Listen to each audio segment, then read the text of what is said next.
जय हिंद दोस्तों। The daffodils के क्रिटिकल एप्रिसिएशन में आपका स्वागत है। डैफोडिल्स पोएम को हमने पढ़ा था कि इसका जो टाइम है, पब्लिशिंग टाइम, वो कब का है, 1802 का है। पोएम हम पहले ही पढ़ चुके हैं। वर्ड्सवर्थ जी का टाइम स्पेन कितना है, 1770 टू 1850 तक। बढ़िया 80 साल इन्होंने जिए हैं, खूब बूढ़े होके मरे हैं ये। और एक बहुत अच्छी पोएम इन्होंने हमको दी है, I wander only as a crowd, जिसको द डैफोडिल्स भी कहा जाता है।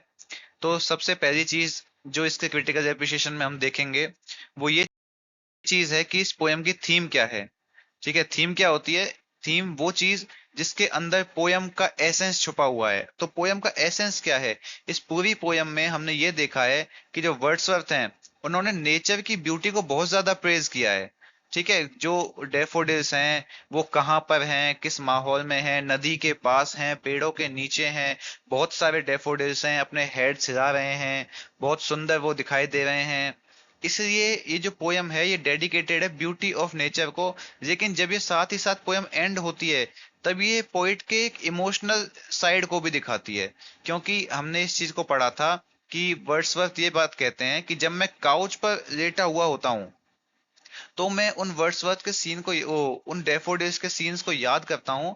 और उसको याद करके मुझे क्या फील होता है, बहुत ज्यादा सुकून महसूस होता है। तो ये वाली चीज जो है ये पोइट के इमोशनल रिस्पॉन्स को दिखाती है उन डैफोडिल्स के प्रति। दूसरी चीज इसमें क्या है कि इसका राइटिंग स्टाइल क्या है।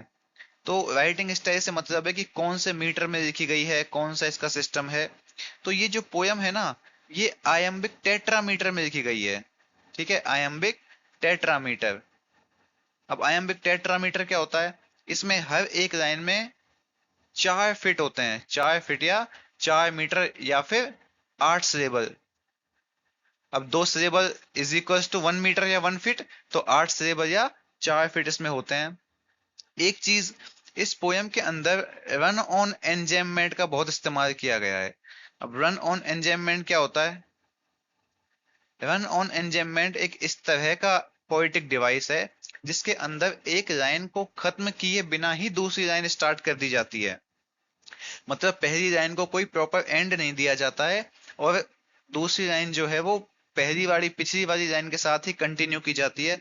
वो वाली चीज इसके अंदर स्टार्ट की जाती है। तो रन ऑन एंजॉयमेंट में वही चीज आती है। इसका अपन अगर आप नोट्स वगैरह बनाएं तो आप लिख सकते हैं कि next line starts without breaking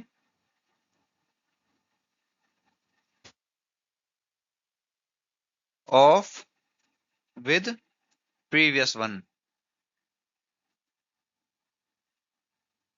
ये रन ऑन एंजॉयमेंट है और इसमें बहुत अच्छे खासे तरीके से इसका इस्तेमाल किया गया है। अब इस पोयम की राइम स्कीम की बात आती है।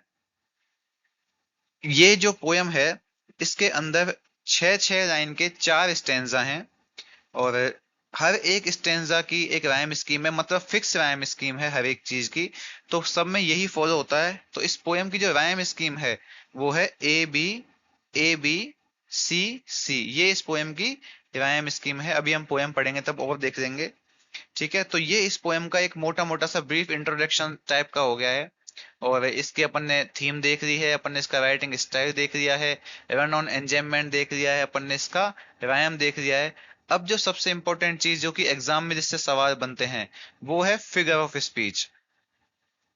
फिगर्स ऑफ स्पीच, इससे एग्जाम के अंदर काफी सवाल बनते हैं, फर्स्ट ग्रेड में भी, टीजीटी पीजीटी में भी। तो इस पोएम के अंदर है ना एक ऐसा फिगर ऑफ स्पीच इस्तेमाल हुआ है जो कि हम आम तौर पर पढ़ते नहीं है, और लेकिन वो एग्जाम का पार्ट बन जाता है। वो फिगर ऑफ स्पीच है ये सिनकोप। सिनकोप क्या होता है? सिनकोप एक ऐसा फिगर ऑफ स्पीच है जिसमें वर्ड को रिप्रेजेंट करते समय वर्ड के अंदर से एक वोवल साउंड हटा करके सिंगल इन्वर्टेड कॉमा लगा दिया जाता है। जैसे अपनी पोयम की फर्स्ट लाइन के सेकंड वर्ड में ही है वॉन्डर, WANDER। फिर उसके बाद में यहाँ पे ये लगा दिया है और उसके बाद में डी।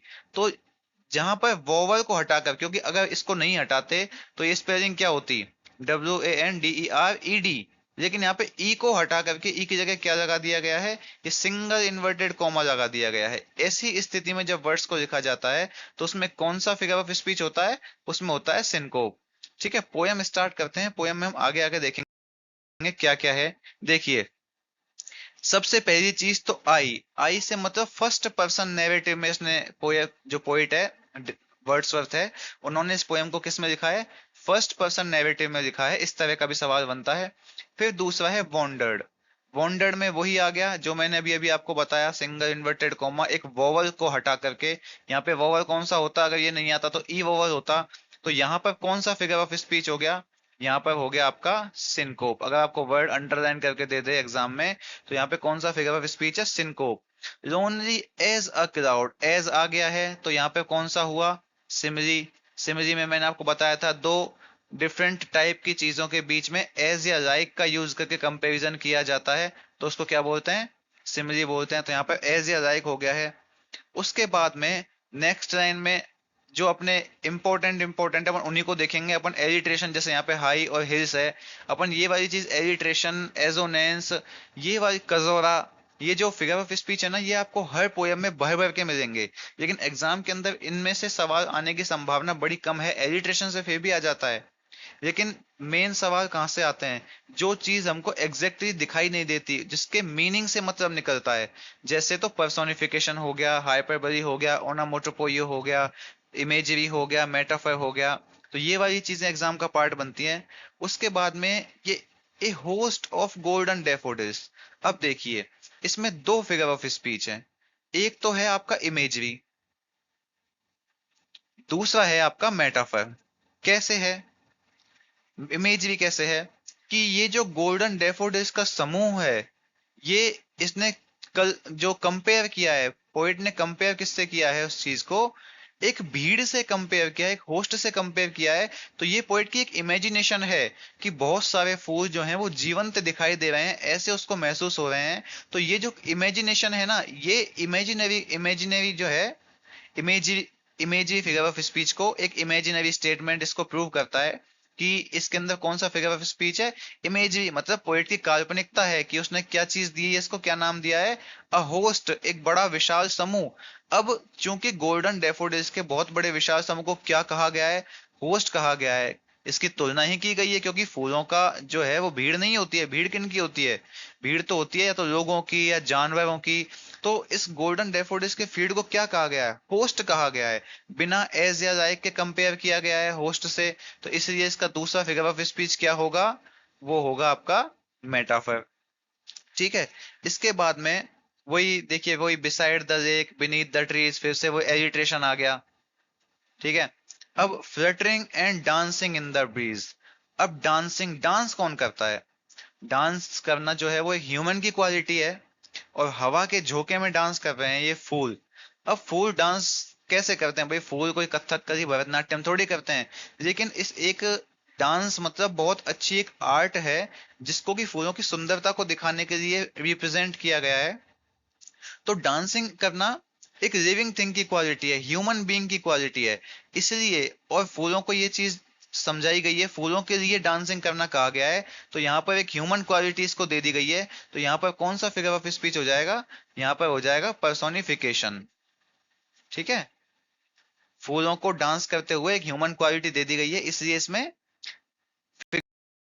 जो पर्सोनिफिकेशन है। इसके बाद continuous as the stars that shine, फिर से वही alliteration, stars that shine and twinkle on the milky way, they stressed in never ending line. अब जैसे तो ये stressed in never ending line, अब कोई चीज है क्या जो कभी खत्म नहीं होती है, ऐसा कुछ भी नहीं है संसार में जो कभी खत्म नहीं होता है सिवाय समय को छोड़कर। अब फूलों की लाइन के लिए क्या इस्तेमाल हुआ है कि वो ऐसे फैले हुए हैं जैसे वो कभी समाप्त ना हो। तो यहाँ पर क्या हो गई, अतिशयोक्ति हो गई, बहुत ज्यादा अतिशयोक्ति कर दी है इन्होंने कि ये फूल ऐसे फैले हुए हैं जैसे कभी समाप्ति नहीं होंगे। तो यहाँ पर हाइपरबली हो गया। Along the margin of a bay 10,000 saw I at a glance. अब उसने एक झटके में, एक नजर में कितने देखे हैं, 10,000 फूल देखे हैं। अब ये बहुत सारे फूलों के लिए एक अतिशयोक्ति भरा हुआ स्टेटमेंट है कि मैंने 10,000 फूल देखे थे भाई एक साथ ही। जैसे हम कोई हाथी को देखते हैं तो क्या बोलते हैं हम कि भाई मैंने तो एक पहाड़ जितना बड़ा हाथी देखा था। अब इसको क्या बोलेंगे अपन, जो उसका वास्तविक मीनिंग है वो तो ये है कि मैंने बहुत बड़ा हाथी देखा था। लेकिन उस चीज की हाइपरबली कर दी गई, अतिशयोक्ति कर दी गई कि मैंने कितना बड़ा हाथी देखा था, बहुत बड़ा, एकदम दानव जैसा, पहाड़ जैसा हाथी देखा था। तो इसीलिए अब 10,000 तो थोड़ी पता है उसको, अगर 100 होंगे, 100 देख कर भी उसको खुशी मिल गई, तो भी उसने क्या कहा है, उनकी जो मात्रा है, फूलों की जो संख्या है, उसको बहुत ज्यादा दिखाने के लिए कैसा, कितना इस्तेमाल किया है, 10,000। इसलिए यहाँ पर कौन सा फिगर ऑफ स्पीच हो गया, हाइपरबली हो गया। इसके बाद tossing their heads in sprightly dance, फिर से वही डांस है, ठीक है। अब टॉसिंग देयर हेड्स, अब यूं तो सर थोड़ी होते हैं फूलों के, लेकिन वही चीज है, यहाँ पे फिर से ह्यूमन क्वालिटी दे दी गई है उसको, तो यहाँ पे फिर से क्या हो जाएगा, पर्सोनिफिकेशन हो जाएगा। The waves beside them danced, अब फिर से वही चीज है, अब यहाँ पर लेकिन डांस किसके लिए इस्तेमाल किया गया है, वेव के लिए, वेव डांस कर रही हैं, ठीक है। तो वेव को डांस करने के लिए कौन सी क्वालिटी दी गई, ह्यूमन क्वालिटी दी गई, फिर से कौन सा हो गया, पर्सोनिफिकेशन हो गया। इसके बाद में out did the sparkling waves in glee, a poet could not by but be gay in such a jocund company, I gazed and gazed. अब यहाँ पर देखिए, एक तो एलिट्रेशन है, और साथ ही साथ में कौन सा है, रिपीटिशन है, REPETITION।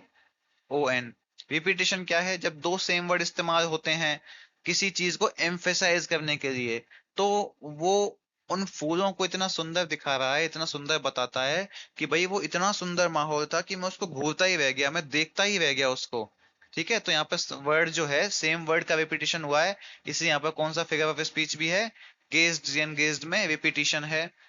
What wealth the show to me had brought, for often on my couch I lie, in vacant or in pensive mood, they flash upon that inward eye। अब inward eye इसमें metaphor है। अब शरीर के अंदर ऐसी वो आंखें थोड़ी होती हैं जो हमको दिखाई नहीं देती, लेकिन मन की आंखों के लिए इस्तेमाल किया गया। मन की आंखें मतलब इंसान के मन, मस्तिष्क, दिमाग, दिल, हृदय के लिए, हर्ट के लिए, हर्ट के लिए क्या इस्तेमाल किया गया है, या फिर माइंड के लिए क्या इस्तेमाल किया गया है, इनवर्ड आई, मतलब मेरे मन को, मेरे दिल को इतनी खुशी मिलती है उन सब चीजों को देख करके। Which is the bliss of solitude and then my heart with pleasure fills and dance with the daffodils। तो फिर से यहाँ पर एलिट्रेशन है, ठीक है। तो ये आपके फिगर ऑफ स्पीच हो गए हैं आपके RPSC फर्स्ट ग्रेड में, प्लस में आपके TGT कोई भी स्टेट का हो, PGT हो जिसमें वर्ड्सवर्थ हो, जैसे आपका UPTGT में भी है वर्ड्सवर्थ, है ना। तो सब जगह ये चीज काम आती है, RPSC फर्स्ट ग्रेड में तो खैर है ही ये। तो ये फिगर ऑफ स्पीच से डायरेक्ट सवाल बनते हैं, लाइन से भी सवाल बनते हैं। तो आई होप कि आप पोएम को अच्छे से समझेंगे, इसका क्रिटिकल एप्रिसिएशन सही से समझेंगे, वो आपको समझ भी आया होगा, ठीक है। तो देखने के लिए धन्यवाद, मिलते हैं नेक्स्ट वीडियो में, तब तक के लिए जय हिंद।